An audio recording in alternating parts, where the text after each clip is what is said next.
Justin Brownlee hindi na maglalaro. Good news kay Jamie Malonzo, mayroon pang pag-asa para makabalik sa PBA. Sa ngayon nga mga chong ay isa si Jamie Malonzo sa pinaka-apektado ng panibagong rule ng PBA na 3-year ban matapos nitong tanggihan yung contract extension sa kanyang mother team na Barangay Ginebra at mas pinili niyang pumirma sa Japan B-League. Nabanggit natin sa nakalipas nating video na Gilas Pilipinas ang huling pag-asa ni Jamie Malonzo para mai-revive ang kanyang basketball career sa Japan. Yan yung kanyang pagkakataon na makapagpakitang gilas at mapansin ng mga Japanese teams. Pero dahil nga hindi siya naipasok ni Coach Tim Cone sa Final 12 ng Gilas kontra sa Guam, ay nasira ang lahat ng plano ni Jamie at mas lalong lumabo ang kanyang basketball career. Kaya naman, natanong si Kume Marshall kung meron pa bang pag-asa na makabalik si Jamie Malonzo sa PBA para hindi masayang ang kanyang basketball career.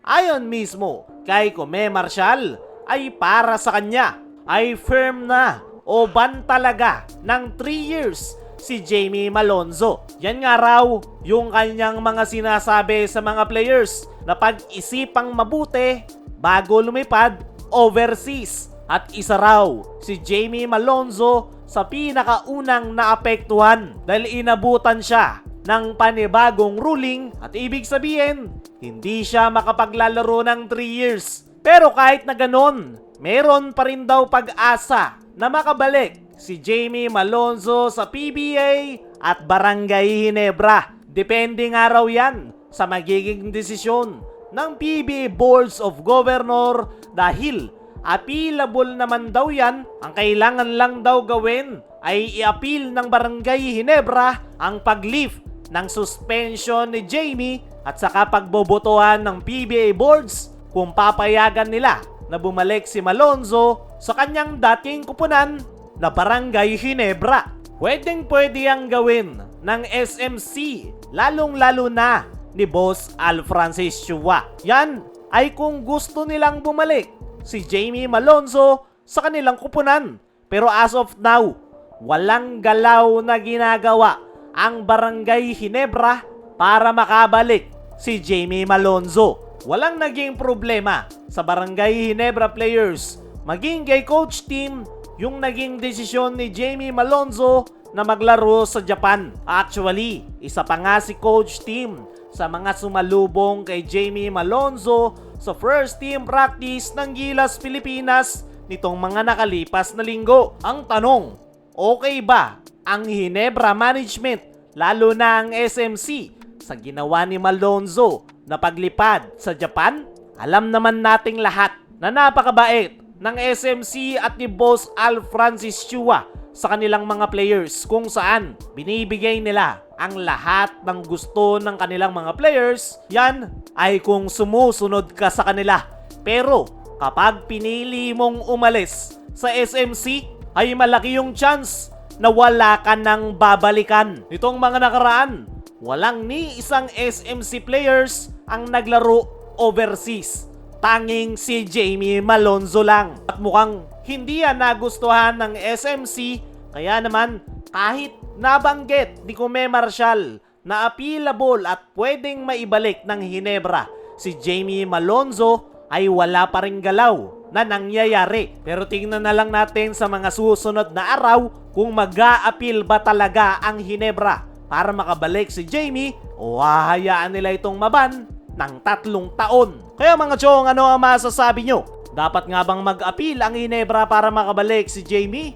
I-comment mo lang dyan sa ibaba. Dumako naman tayo dito sa kabilang balita. Justin Brownlee hindi na maglalaro matapos maglabas ng panibagong rule ang host country na Thailand this upcoming SEA Games kung saan hindi pinapayagan na maglaro yung mga naturalized player.